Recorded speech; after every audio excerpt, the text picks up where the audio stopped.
Praise the lord. యేసయ్య శిలువ మీద పలికిన 7 మాటలలో మరి 3 మాటలు మనము ధ్యానించుకున్నాము. మరి 4వ మాటగా మనము చూసినట్లయితే మత్తయి సువార్త 28వ అధ్యాయము 46వ వచనం. ఇంచుమించు 3 గంటలప్పుడు యేసు ఏలి ఏలి లామా సబక్తా అని బిగ్గరగా కేక వేసెను. ఆ మాటకు నా దేవా నా దేవా నన్నెందుకు చెయ్యి విడిచితివని అర్థం. మరి యేసయ్య యూదుల భాషలో అంటే హెబ్రుల భాషలో మరి మాట్లాడిన మాట, నా దేవా నా దేవా నన్నెందుకు చెయ్యి విడిచితివి. మరి దేవుడు చెయ్యి విడుచు దేవుడు కాదు, నిన్నెన్నడు విడవను ఎడబాయను అన్న దేవుడు. మరణము దేవుని చిత్తము కాదు, కానీ యేసయ్య మరణిస్తున్న ఈరోజు మనకి రక్షణ. మరి తండ్రి మరి ఈ విధంగా జరగాలి అన్నాడు కాబట్టి మరి తండ్రి చిత్తమును అంతయు యేసయ్య నెరవేర్చిండు.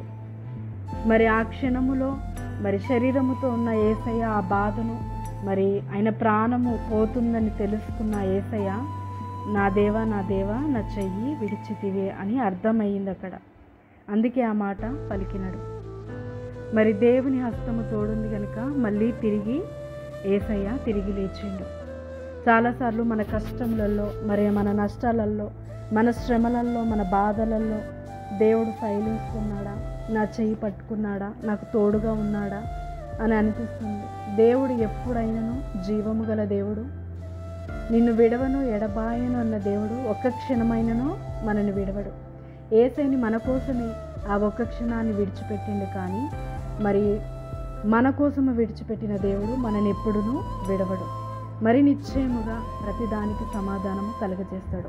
ఎలా అయితే యేసయ్యని పునరుద్ధాన జీవానికి నడిపించిండో మరి ప్రతి కష్టకాలము నుంచి ప్రతి శ్రమ నుంచి దేవుడు నిన్ను జీవంలోకి, సమాధానంలోనికి, ఆశీర్వాదంలోనికి నడిపిస్తాడు. మరి ఈ మాటను దేవుడు మరి మన జీవితంలో నెరవేర్చి దీవించి ఆశీర్వదించుగాక. ఆమేన్. ప్రార్థన. తండ్రి, యేసుక్రీస్తు నామమున ప్రార్థిస్తున్నాము. నిజము దేవా, నువ్వెన్నడూ విడవను ఎడబాయని దేవుడు, కానీ మా కోసము యేసయ్యని ఆ ఒక్క క్షణము నువ్వు విడిచినావు. ఇదిగో మా రక్షణ కొరకై నువ్వు విడిచినావు తండ్రి. ఈరోజు అందరికీ రక్షణ కలిగింది, అందును బట్టి కృతజ్ఞతలు. మరి ఇదిగో మమ్మల్ని ఎప్పుడు విడవని దేవా, మా ప్రతి పరిస్థితిని బాగు చేయు దేవా. ఇదిగో తండ్రి, మా జీవితంలో కూడా నీ పునరుద్ధానముతో జీవముతో ప్రతి విషయంలో సమాధానపరిచినందుకు వందనాలు తండ్రి. మాలో జీవాన్ని కలుగచేసి ప్రతిదానికి ఇదిగో తండ్రి జవాబుని దయచేయి దేవుడివి. ఈరోజు మా చెయ్యి విడవనని మరి నిశ్చయంగా ఈ యొక్క 4వ మాట ద్వారా మాకు తెలియజేసినందుకు నీకే కృతజ్ఞతాస్తుతులు చెల్లిస్తూ యేసు నామమున ప్రార్థిస్తున్నాము తండ్రి.